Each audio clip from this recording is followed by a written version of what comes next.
going on, everybody? This is Drew here. I want to welcome you all to a brand new episode of Phoenix Down.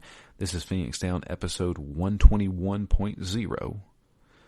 And today I have with me Matt. Hello, friends. And we are back. We're starting a new series. It took forever to get there, but we finally got there. And we are going to be playing Halo Reach, which was voted on by the listeners during the poll. We did in between ODST or Reach, and a significant amount said Reach over ODST. And I guess I get that. I don't know. I'm not the biggest Halo guy. If you've played neither of them, I feel like this is a more important one. Yeah, I would say so. Because Halo ODST, I mean, technically, I think the name of ODST is Halo 3 ODST. Yeah. Because I think it takes place right after the events of Halo 3, or maybe in between the parts of Halo 3. I couldn't tell you. I don't know. I've played ODST, but I couldn't tell you what happens in it. In fact, I mean, when we go into our history with this series and this game, I don't have much of a history. I have never played Halo Reach before. I have seen someone play parts of this game. In fact, my roommate owned the game and played it at launch, which it did come out in 2010, so I was still living with my roommate at the time, and I watched him play some of it, but I was never the biggest Halo fan. And to be honest with you, I still kind of am not the biggest Halo fan. I think they're fine. Yeah, I've played Halo 1, obviously, for Phoenix Down. That was our first game we ever played. That was the first time I'd ever played Halo. I've played Halo 3. I played Halo 4. I played Halo 5. And I've played ODST. So I've played a lot of Halo games. But just not this one. And I played maybe 3 hours of Halo Infinite and was like, this is a fine game, but I don't care. That's the best way to describe it.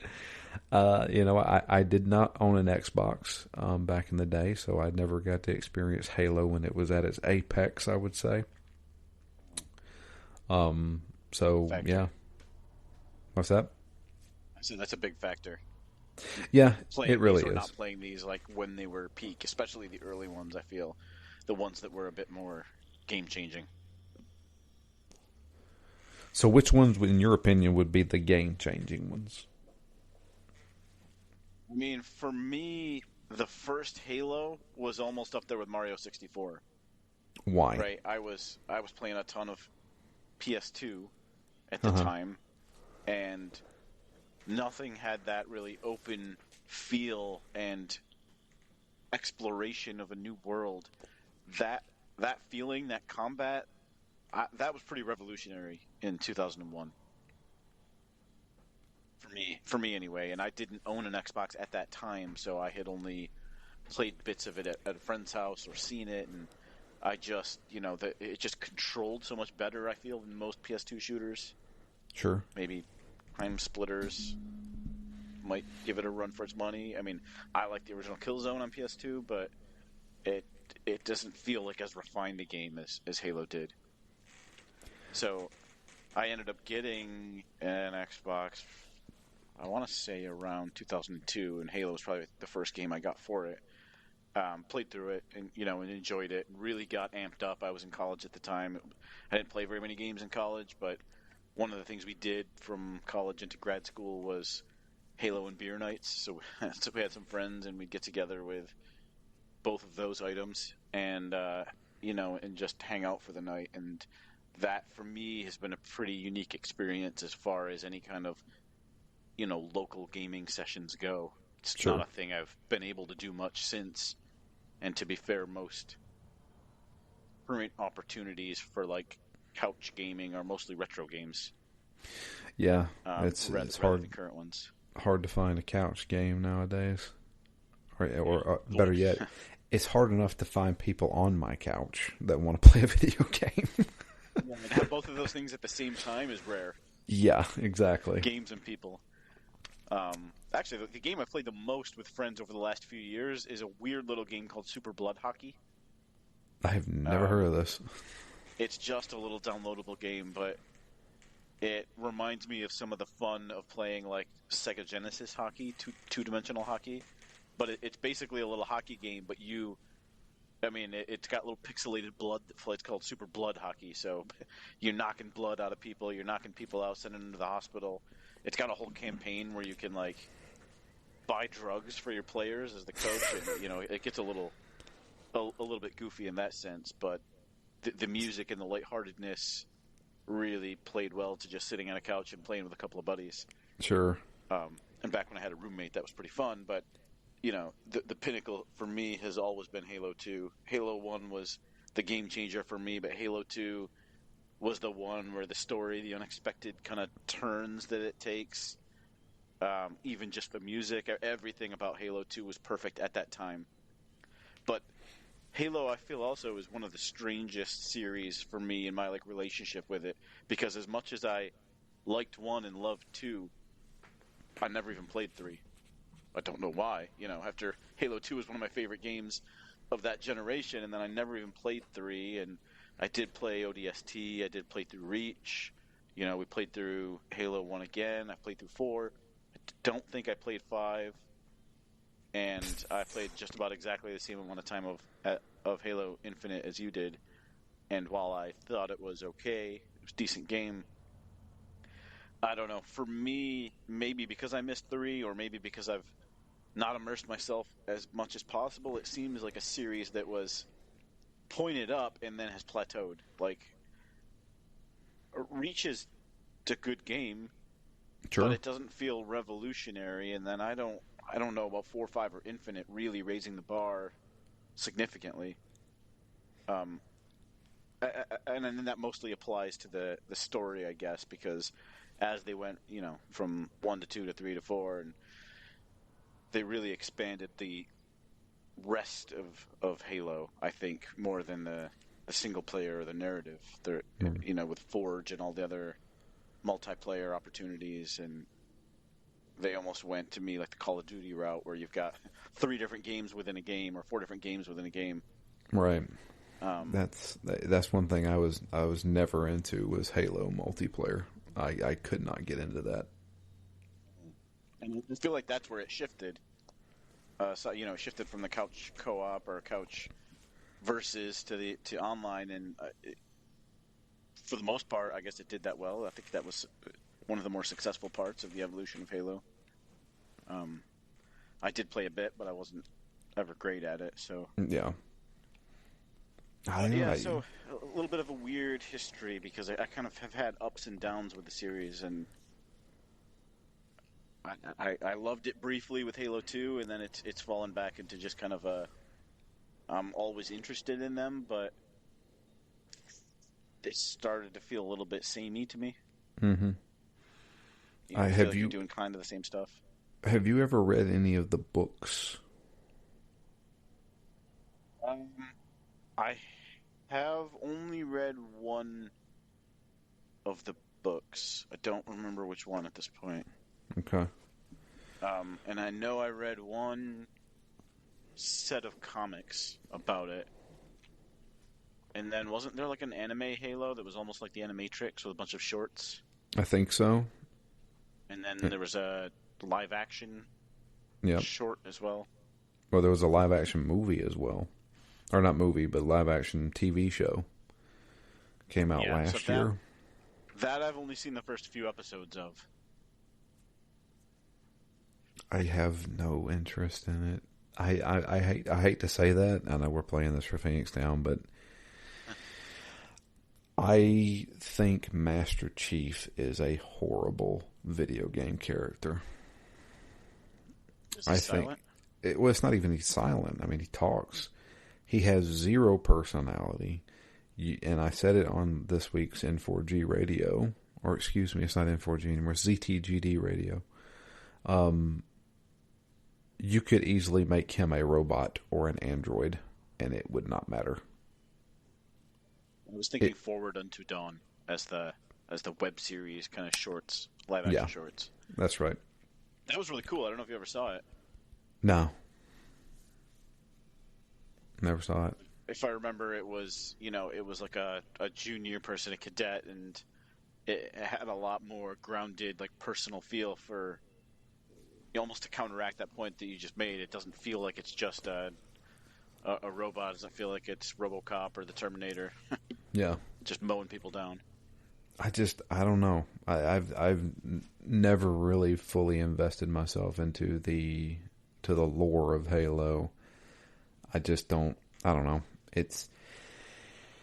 I made the joke one time: Spaceman shoot shit, and that's what Spaceman shoot shit does.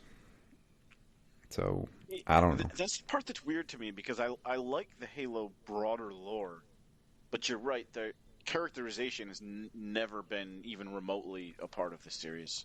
Yeah. And that's where it's fallen down a little bit for me because, and that's where probably the TV shows and movies and books are probably going to appeal to me more if I dove into them more, because the world, the future, the history, the alien races, I find all those really well done in this series. But you're right, Master Chief. Every time I start a game, I almost roll my eyes a little bit because I'm like, oh, it's Master Chief in green, and then the other characters, pink, blue, gray, and white. Yeah. And it's I don't see any of them as people. Yeah. And to be fair, not every game is going to be narratively driven, and Halo maybe doesn't need to be because I think its sweet spot is really the combat. But Sure. But it's a pretty big piece of a story to be missing, and when you're 5, 6, 8 games into a series, if you haven't done it by that point, you're clearly not going to. It's not on the priority list. Well, that's my problem. Is like I played Halo Infinite, right? And I was getting a lot of cutscenes. There's a lot of cutscenes in Halo Infinite, and every time I see a cutscene, my eyes just kind of glaze over because it's just like, A, I don't care about these characters. B, I don't understand what's going on in the story. Like, got it. Alien invasion. Super soldier. Got it. But there's always like, oh, there's this AI he's talking to, and it has feelings, and I don't know. It just like I don't care. Like, I don't. I don't think I will ever get Halo. I just don't. That's where, for me, I think if you were there in Game 1 at the time, immersed in Game 1, it was more unique. It felt important, like their relationship, or what happened here. Oh, it's the flood, right? Those things seemed like you were discovering things. I just feel like as the series has gone on, I've never been able to capture that original feeling of discovery that the first game had. Yeah. And that's why I think the second game did have it a little bit, because all of a sudden flipping the script and getting to see things from the other side's perspective was really interesting. And anytime, in any kind of media where you are set up to feel that this is the good guy, this is the bad guy, and then you flip the script and see it from the other perspective, I generally like that approach, and it was one of those things I loved Halo 2 for that. But I've never remotely had that kind of a high in any of these games since. Yeah. Which I will in both of those first two. I will give this game credit. They made main characters actually have personality. Obviously the character you're playing as is kind of like, it's basically not Master Chief. But everybody he's surrounded by seems to be at least have a little bit of character. Other than just this is the blue one and this is the gray one. And I will give it Reach credit for that. because for the longest time, every time I would see a Spartan, I would just think, oh, there's your robot super soldier guy who has no personality, and they're born that way. That's one of the things I've always realized was that they were trained and born that way, from a young age, basically created, right?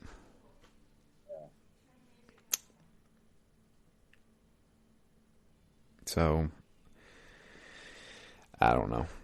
But I guess we should mention that Halo Reach, I mean, I'm sure everybody who's listening to this has played Halo Reach at least once. But, yeah, this is the first game in the series, technically. The first game. So, I think it leads into Halo 1. Involved. Yeah. And, it takes place on a planet called Reach, which I've always found, I was like, that's the name of the planet? They called it Reach? But, okay. I'm sure there's a reason why. I just never looked into it. It's probably explained in one of the books. But, we play as the Noble Squadron, I guess, or the Noble Team. And the characters of the people in this squad, they have names, which the leader's Carter, and then there's George, Kat, June, Emil, and that's it. Then you got this guy that you're playing as, who doesn't have a name. Number 6. Number 6, yeah. Noble 6. And he's kind of like a new guy. I think one of their guys got killed, and he's like a replacement for the squad. At least that's what I gathered from the beginning. Yeah, I think that's right. So, new guy coming in, and they're getting reports of some sort of attack or combat going on in these villages on Reach. And the first thing they think is it's some kind of a rebellion, I think is what they were thinking. I guess there's a lot of turmoil on this planet. I'm not sure. So they go to... And to me, again, that's the piece that's kind of missing here. Similar to Mass Effect Andromeda, where I felt like if you're going to set up First Contact, it needs to be awe-inspiring. I feel like here, we're on the planet Reach. I want a little bit more at the beginning of the game as far as context. How long have they been there? What are people doing here? And, and what is that history? Is there conflict? Is it with local wildlife? Because you see a little bit early on in the game of like, oh, that's one of the indigenous species that's pretty violent. But right. I would have loved to see a little bit of context for just what people are doing here, how we've expanded here, why we expanded here.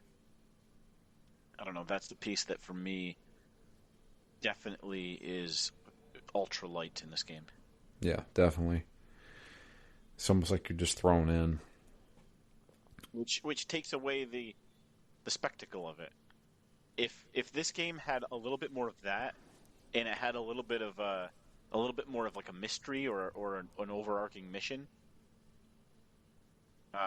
it does a good job kind of stringing individual levels along, making it clear what your goal is. But there's definitely no point, unless I'm just forgetting it at the moment, where early in this game you understand what the end goal of the game is. You don't get a whole story arc started at any point early. Yeah. It's just fend off the invaders, and that's all you're doing really for the first half of the game almost. It seems like it. Well, you're trying to figure out what's going on. So, beginning, we think it's some kind of like, I guess, human rebellion. Some villages have been attacked, seems like. So we go to investigate, and that's when we realize that it's not a human rebellion, but it seems to be an alien battle. And we realized that the Covenant. So we already know the Covenant exists. Apparently, I don't know. I don't know the history of Halo. I don't know when humans met the Covenant. But the Covenant is on Reach, and they have attacked human settlements. And they're like, okay, what's this about? So we go to investigate. We find some villagers. One of the guys is dead. We talked to this girl who apparently that was her father that was dead, and they're speaking a different. I think they're speaking Hungarian. Was that what they were speaking? I can't remember. Yeah, and so I guess they're trying to really push that these are just farmers that got attacked, and they're like, okay, well, why is the Covenant here? And so from there, it's kind of like just go. Because we realized that they've set up a communications array. They're trying to, I guess, signal out off planet. So we have to go and destroy the communications. And and what I just talked about is the first probably 3 chapters of this game. And then going into a cutscene about halfway through this playthrough. We played through chapter 6. Just over the first half of the game. Half the game. About half the game. Well, I think it was a little bit more than half the game, but we do get the cutscene with the doctor. Dr. Halsey, I think is how you pronounce it. Who actually is important for Halo lore. So I've seen this woman before, but I don't remember who she is. I think she's the person who created the Spartans. Is that who that is? At least Master Chief's armor. Okay. And you can tell that all of the people in this company, with the exception of Noble Six, have history with her. And she is way more concerned with what the Covenant are doing here than it is helping the injured, and some of the Spartans aren't too happy about that. Seems like she has more information than what she's letting on. And they've been looking at old ruins on this planet. And I guess they're looking to harvest the technology. And they believe they discovered something that was on Reach, which this is me using my big brain. I think it's what activates the halos, right? Seems to always be something along those lines. Yeah, because it comes to kind of find out the halos are like world destroyers. And there's more than one. Spoilers for Halo 1 and 2 and 3. But yeah, I think that's what's happening. And she's obviously using alien technology to create this stuff for the military, the human military. And so, yeah, it's basically go from point A to point B. All right, we found out they're trying to communicate to outside of Reach. Okay, well, let's destroy that. All right. They brought a big, like, anti-air gun to stop us from going in. So we got to go in and destroy the AA guns. All right. Now we move here. We got to. They're bringing up a big ship, a big like carrier ship. Okay, we got to go destroy that thing. Got it. And then they got a big mothership that's in orbit above us. We got to go take that out. And that's basically like the gist of it. Go from here to here to here. You know, and this all happens in the span of like a day and a half. Yeah, these guys are busy. Yeah. So, in some ways, what you just described is one of my issues here. Because I feel like often you end each chapter having done what you were meant to do, and they could have set anything as the next chapter, which is the only reason I I kind of missed that they set a true, like, real secret or end goal of the game early in the game, because without that, they could have just stuck in 2 or 3 more chapters. It's how I felt about the first Dead Space, where if everything wraps up too neatly and one doesn't really flow into the next in a driven way where things keep escalating or changing, then it just feels like it's meandering a little bit. It's Yeah. as I said, it's not like you're doing something and then because of that you're forced to do something else. It's more just you're doing something and then you're doing something and then you're doing something, and it's just it just keeps going until they decide to change things up. Yeah. And it just lacks a little bit of push, even though there's big things happening here, and in some ways they are raising the stakes chapter to chapter. So maybe it's not totally fair, but it just feels like a slightly stronger through line or backbone to the action would have made it. And like I don't know, like you get a good TV show and it ends on a cliffhanger. Here, I feel like everything's kind of wrapped up at the end of chapter, and I'm not driven so much to start the next one. I'm like, all right, well, I'll start the next one next time I sit down, rather Right. than like I have to figure out what just happened or I have to figure out what comes next. That's the only piece that's kind of missing for me. Yeah. So we talk about all that stuff, and the big set piece is the carrier. So we've got the ship above Reach. It's carrying a lot of Covenant on it. It's got a lot of firepower. This could do some major damage. So we got to figure out a way to destroy this thing. And Kat comes up with an idea. She said that there was apparently a UNSC ship that they installed a jump drive wrong, and it tore, when it went to jump, it tore the ship apart and killed a bunch of people. It was a disaster. And they said, what if we strap that onto one of our ships, flew it up to the carrier ship, and then made a jump? Maybe we could blow up the carrier ship, and Bob's your uncle, we're done. Okay, that works. That's a wild theory, but we can give it a shot. And Carter talks to the commander, and he's like, I don't think he's going to go for this, but we'll try. Well, the commander said, yeah, let's do it. So then we move to get that drive. So we have to fight a bunch of Covenant to get there. We then fight the Covenant to get the drive. We then put it onto a ship and then fly up into the orbit to where the carrier ship is. And this was the first part for me where you're setting out and you really have that kind of transition. Yeah. Like when you climb on that ship and go up into space, I'm like, all right, I'm not just going up to space. I actually have a mission here. Yes. Yes. That actually was one of my favorite parts of this whole first half. Indeed. It definitely was. That was, because I didn't realize, I was like, oh man, there is space combat in this game. Did not realize that.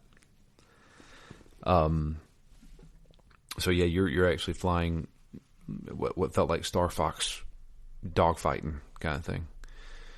And I was like, okay, this is kind of cool. All right.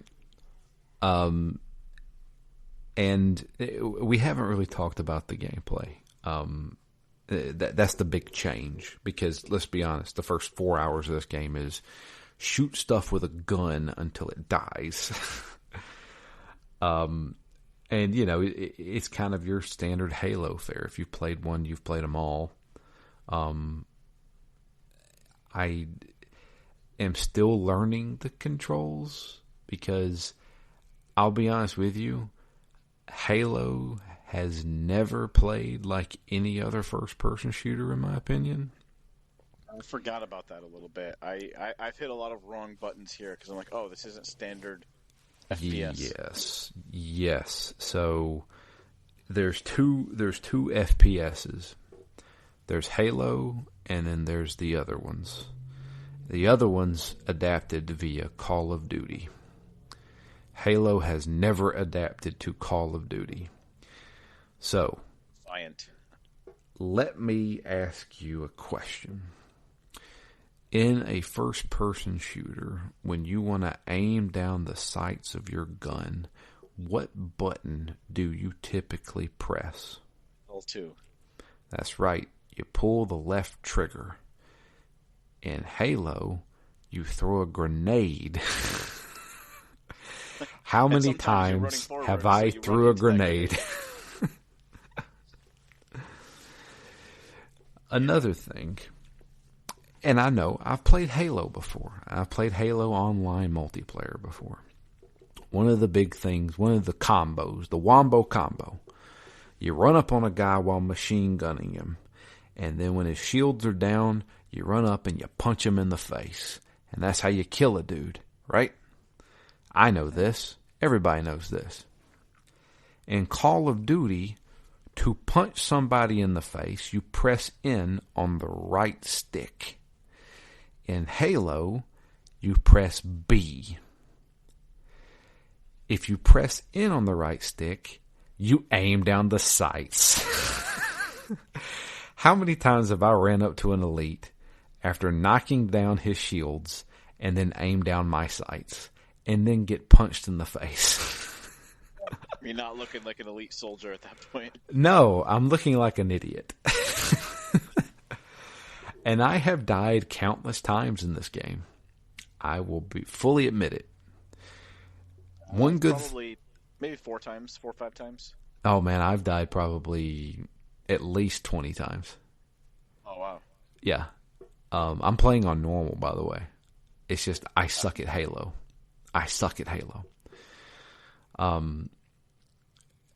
And I don't know, like there's things in this game. Reload.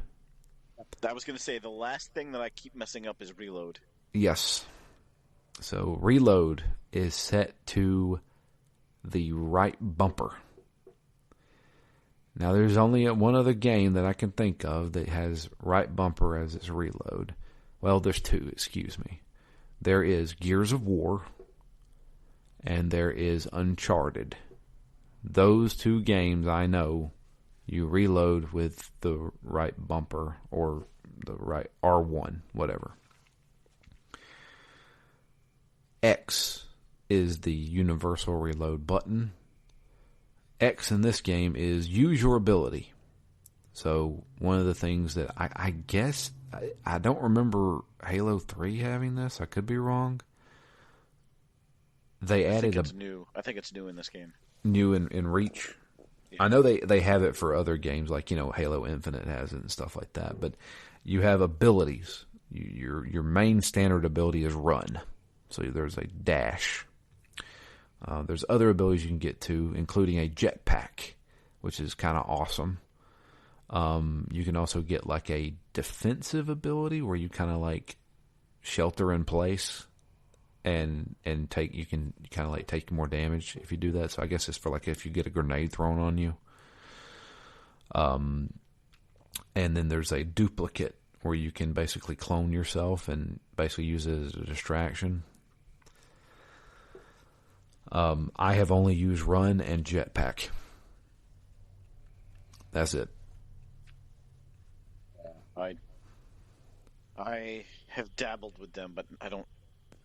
At this point, I just mostly kind of pass them by. Yeah. So, yeah. I think most of my deaths were just because I didn't know the buttons. There are one where I was kind of strafing around a tank, and I just kind of rolled myself off a cliff.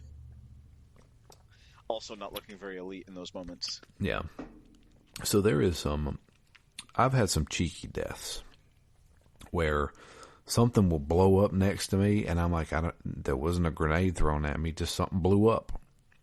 I don't know what it was. I just died. I'm like, okay. But I will give the game credit. It does have some decent checkpoints. In fact, And you can kind of cheese those checkpoints too. yeah, a little bit. You can just run to it. Yeah, Yeah. The other thing I do like the difficulty. This is the kind of game for me that has just the right amount of deaths where I know if I run in too gung ho, I'm probably going to die. yeah, But I can also sit around the outside. Sometimes you can die, but it ends up being a bit of a trade off. Sometimes usually I'll just kind of pick and snipe for a while from the outside, then I'll run in. yeah. But I do feel like Halo shines when you run in, when you can throw a grenade, turn around and shoot somebody, elbow the next guy in the face, and then run around a corner and wait for your shields to recharge. Sure. That's so. Yes. I feel like this game really does have that run and gun mentality, but it doesn't. How do I put this? One of my favorite first-person shooters is Doom 2016. The new, so not Doom Eternal, the one before that. I every time I play a Halo game, I think I would rather be doing Doom 2016. That's how I feel, because it's like it's just not. Halo is not designed. Halo wants to be like that, but it's not designed that way. When you're playing as the Doom Slayer, you have better maneuverability than you do as a Spartan in Halo, for me. Because those are the two games that best have that run in, mess around in the sandbox, and then run out for a minute. yeah, That like loop, but it's definitely more visceral in Doom. That's yeah. Well, the thing is in Doom, I feel like you have more abilities and more ways to stay in the fray. There's times, and this is where Halo can get frustrating. You're right. There are times you have to disengage and hide behind a rock, and that takes you out of it. You gotta sit there and let your shields recharge. And I'm just like, man, the Doom Slayer would just run up to a dude and chainsaw them and get some ammo, or go up and do a glory kill and get some health back. Doom 2016 is a waltz. It's a dance. While Halo is a pop in, pop out, pop in, pop out, pop in, pop out. And I feel like it breaks the action a little bit. That's just me, though. I get that. I mean, for me, it's sometimes those things happen. If you, but that's kind of the dynamics of the battle. I like that sometimes you can get hit hard, and all of a sudden you're on high alert because you see your shield, your overshield is flashing red, and you hear kind of the warning alarms going off inside your suit. Mm-hmm. And so all of a sudden you're like, all right, can I make it to safety before I die? Or the other thing that happens to me a lot in battle is I literally run out of ammo. I mean, there's a lot of games where you like never run out of ammo. In this game, I'm running out of ammo all the time.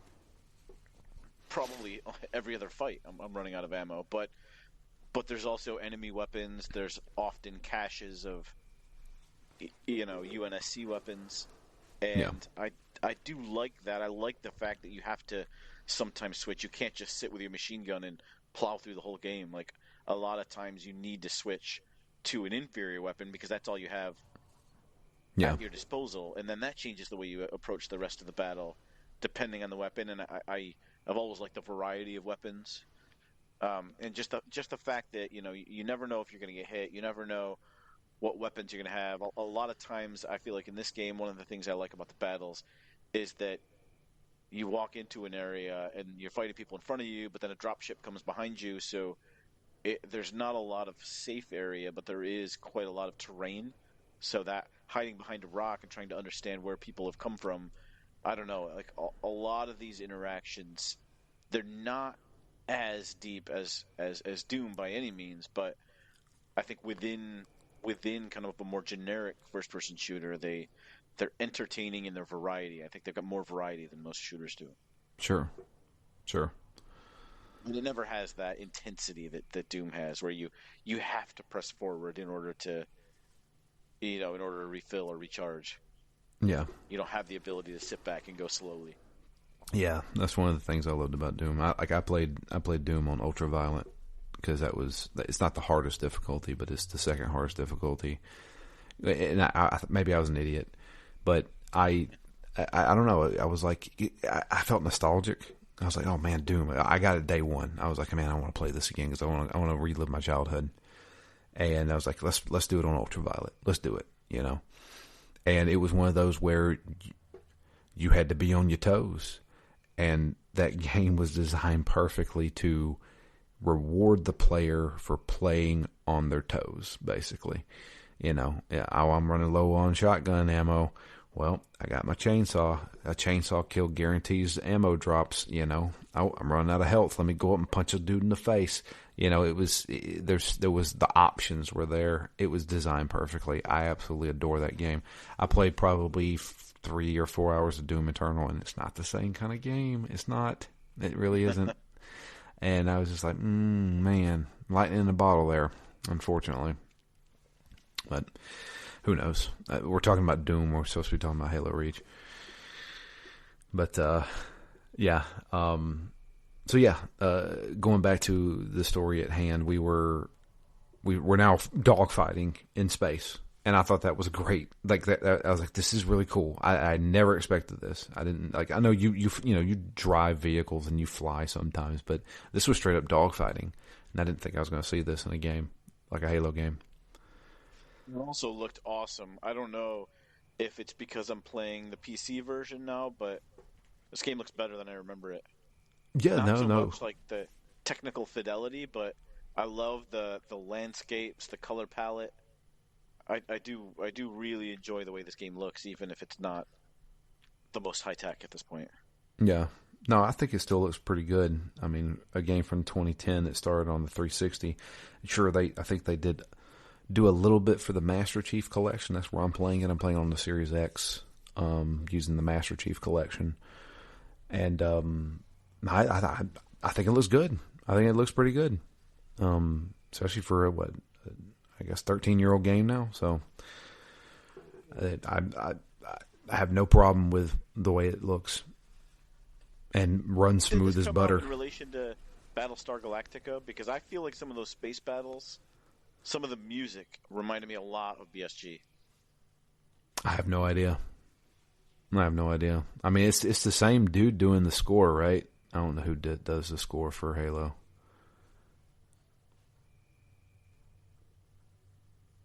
I could be wrong, but so this came out when 2010. Yeah. Yeah, Battlestar Galactica aired from 04 to 09. So this part of it has to have taken some influence, at least in the sounds from that series. Quite possibly. This, and I should mention we didn't mention this, but this is the last Halo game made by Bungie. After this, they switched over to 343, and well, we know how the 343 games have been doing. Not great. And Bungie went off to make Destiny. So, and Destiny feels a lot like Halo. So, but yeah, going up to the, I won't say mothership, but going up to the carrier, we finally land there, and we're going to push the ship into it. But we got to take down the barrier, basically the shields. So we just board the ship. Let's do it. I'm gonna board the ship and we'll take it over. Because the as it stands right now, I guess the Covenant doesn't realize this ship has been boarded, so it's still going to try and refuel it. So we're just going to plant a nice little bomb on it. And yeah, I actually like this little sequence too, where at the beginning you're kind of like in low gravity, artificial gravity, I guess. and it's also like almost dead silent.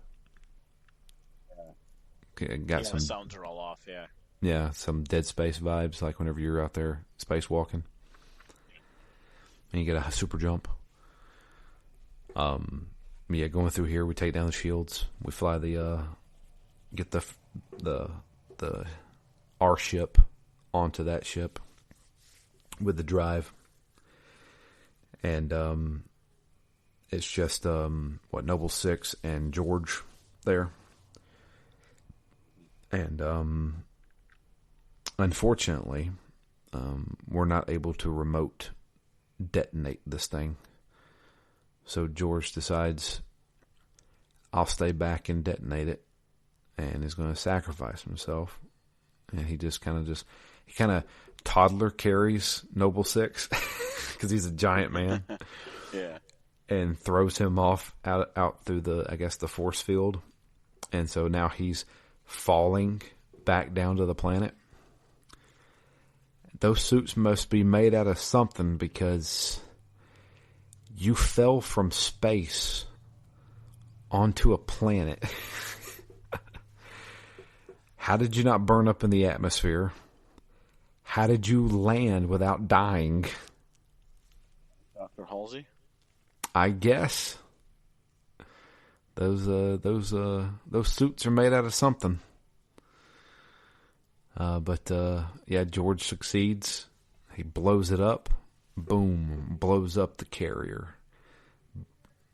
Job done, mission over, we're planet saved. As we're falling back to our planet, okay, my wife is yelling no at the cats. And there it is again. Anyway, as we're falling back down to the planet, we can see in the distance more carriers are showing up. The one we just blew up, our last lifeline, we blew it up. Now we got like 7 of them showing up. Right there. Who knows where around the rest of the planet they're showing up. It's a full-on invasion. And we fall back to Reach, and it seems like we hurt our arm because he's kind of stumbling there holding his arm. And he gets a sidearm and walks his way to, I guess, a city on Reach. New Alexandria is the name of it. Possibly the capital of the planet. I don't know. I don't know how this works. Looks like a pretty big city. Lots of skyscrapers from the distance. Yeah. Looks like a futuristic city.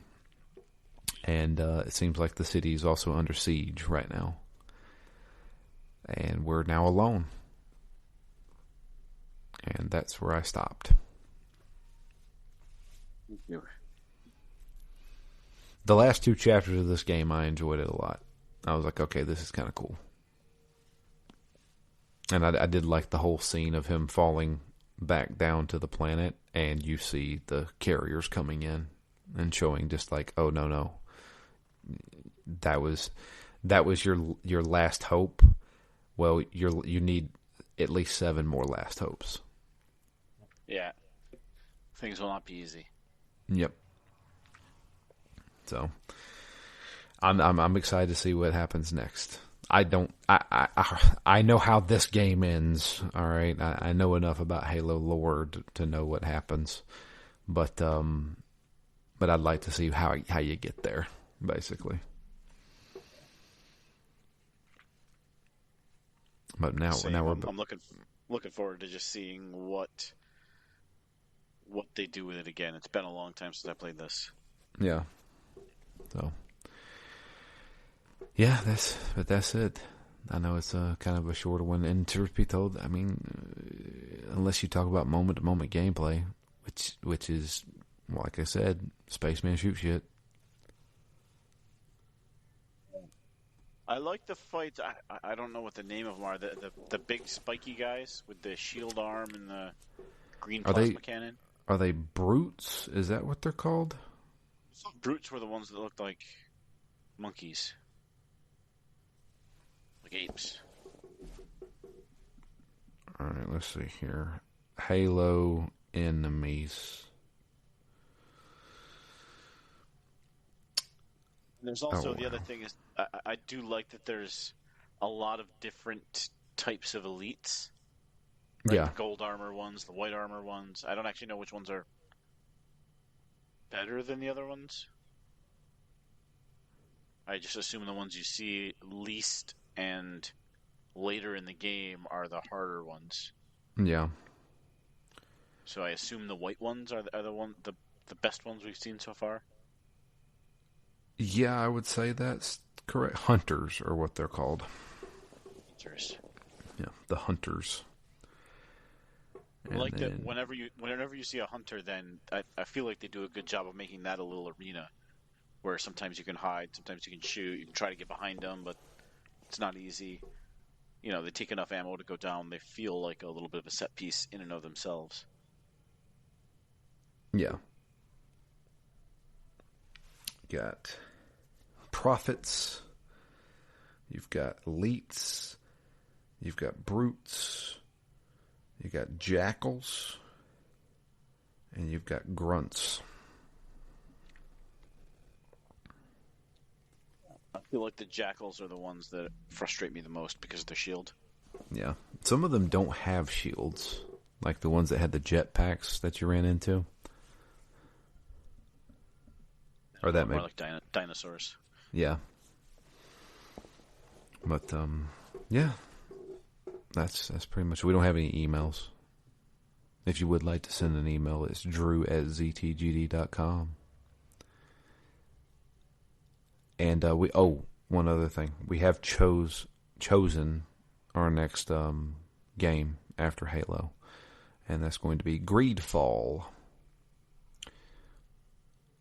I'm excited to play that game. Worth announcing, even though it's only the first episode of Halo, because this isn't going to be a 2-month game like the last one. This is true. In fact, we're probably going to finish Halo next week. So, yeah. Greedfall has been on my to-play list for a while. And I think Anthony will be joining us for that one. Because I think he wanted to play it as well. Nice. So, I'm excited for that one. I've heard nothing but good things, and I am a fan of spiders.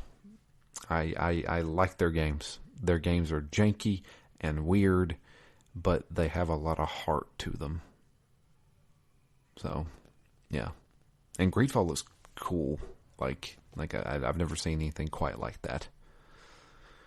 So, that'll be our spiritual successor to Bound by Flame, or just a game that was made by the same company. I guess tangentially related. Yeah, we could do that. You know, why not? If that's the case, you know, I guess we could always play Heroes of the Storm since we played a Blizzard game before. Yeah. So, but yeah, somewhat loose in that tie-in. Yeah, true. But I wanted to do another Spiders game, and Greedfall is way up there on the list. I've owned Greedfall for years and never actually played it, so it's about time. But yeah, that's it for Halo Reach for now. We are going to do our best to finish it this coming week. Matt, anything you want to finish it off with? No, my only parting feeling is that it's a good game so far, but I wish I cared more. I wish I liked it more. I wish I had a delight on my face while I was playing it, rather than I don't know. I didn't have any bad experiences playing this. I've enjoyed it so far. Yeah, I mean, if once again, if you've played a Halo game, you know what you're getting into. That's the thing, and I think Halo still plays fine. It's a fine game, you know. I don't think it's going to blow my socks off, but I think I could be playing a lot worse games out there. So, but yeah, then if that's the case, then we're gonna wrap it up. I appreciate everybody listening. like I said, if you do want to send an email, it's drew@ztgd.com. You can also follow us on Twitter. I am at DMLFury. Matt is at REMGS. And the podcast itself is at ZTGD Phoenix Down. But that's going to be it for us. Until next time, I am Drew. And we are out of here. You guys have a great week, and we'll be back with the continuation and conclusion to Halo Reach.